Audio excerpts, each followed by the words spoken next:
hundreds of breathalyzers procured by the Land Transportation Office turned out non-functional. The equipment which were distributed to the MMDA and PNP were returned to the LTO. Senator Raffy Tulfo slammed the agency for spending 68,000 pesos for each unit. According to Tulfo, a breathalyzer costs only around 5 to 14,000 pesos in the US. Ngayon pa lamang, husgan ko na. Hindi worth it dahil hindi lang, pumapalya eh. It's not worth it because it doesn't work. It didn't work. 68,000 sa isang palpak. Bulok. Sira na fertilizer. Sinayang natin yung pera ng taong bayan.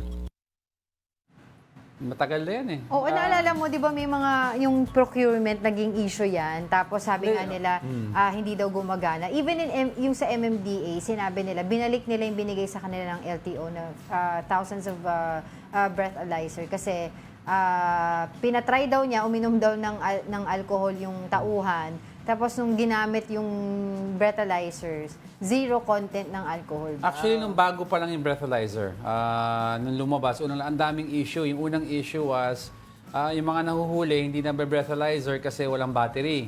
Ang pangalawa naman, wala yung hose na provide sa breathalyzer kasi may blow hose yan kung saan ikakabit. Kasi dapat, madami yan kasi sinasanitize yan eh. Iisa lang ang hose. Kadiri, di ba? Oo, iisa lang ang hose. So, with that price of, sinasabi pa ni Senator Tulfo, yung 68,000 pesos, pero yung real value niya is around $400 to $500. Oo, can Kahit you imagine? take in account mo yung tax at yung shipping cost, mahal pa rin yun masyado. Dapat ang bisagahan nila dyan yung procurement process. Sino yung nag-supply? Di ba yung nanalo sa bidding? Bakit 68,000 per piece, di ba? Per breathalyzer, 68,000. Yung pumasok dito, pero ang tunay na value niya is around 14,000. Oo, sa US daw, it would cost 5,000 to 14,000. Sa Thailand, 3,000 per unit. Sa China, 22,000. Diba? Sa atin, Tapos 68 yung na sa hindi US gumagana. daw, high quality na yun, 5,000 to 14,000. Tapos sa atin, 68,000 na thousands of breathalyzers na hindi gumagana. Ay nako, napakagaling ng gobyernong ito. Nakakainit ng ulo pero nakatawa pa rin ako. Pero 'di ba, can you imagine? Kaya ako hindi ko naman masisisi si Senator Raffy Tulfo na medyo parang uminit talaga yung ulo niya during that hearing.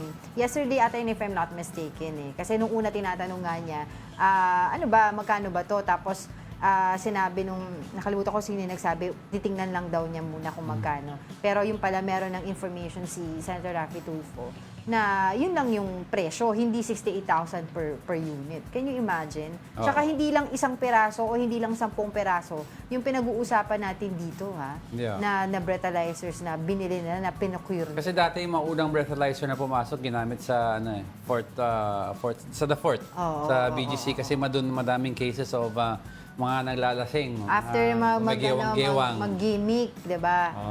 Yung mga driving under Parang the I remember influence. din also, mga years ago, di ba pinag-uusapan nga itong mga breathalyzers na to, nagkaroon din sila ng issue dun sa isang supplier dahil sobrang sensitive naman yung breathalyzer na isa sa mga ipoprocure dapat.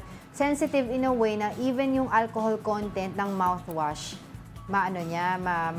ma-identify niya kaagad. Something like that. So, I Yung remember mga, that. Years ago pa yun eh.